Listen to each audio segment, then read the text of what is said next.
వచ్చినాక ఎవడన్నా బాగుపడ్డాడు అంటే ఒక కరెంట్ మోటార్ వైండింగ్ దుకాణంలో ఒక్కడు బాగుపడ్డాడు. ఎవరికి గిరాకీ లేదు.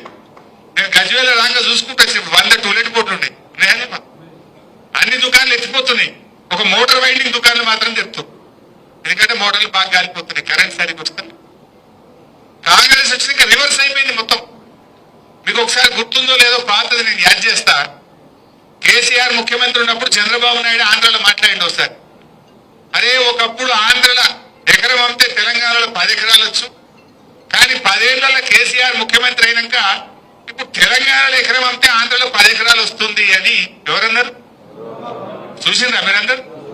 ఇప్పుడు రేవంత్ రెడ్డి వచ్చి 2 ఏళ్లు కాలే, సీన్ రివర్స్ అయింది.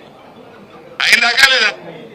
మొన్న నేను సిద్దిపేట పోయినా, ఊరు గంగాపూర్ అని చిన్నకోడూరు మండలం గంగాపూర్ ఊరికి పోయినా. ఒక మన కార్యకర్త చనిపోతే మాట్లాడించడానికి పోయినా. కొద్దిసేపు మాట్లాడినాక కూర్చున్నా. ఏం సంగతి అన్నాక ఎరువులు ఈ బాధలన్నీ చెప్పుకుంటా, ఎవడైనా లగ్గం ఉండి అమ్ముకుందామంటే భూమి అమ్మతలేదు సార్.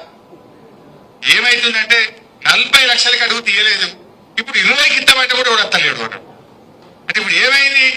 సీన్ రివర్స్ అయింది. ఆడ చంద్రబాబు నాయుడు అయింది, రేవంత్ రెడ్డి అయింది. ఇప్పుడు ఏమైతుంది?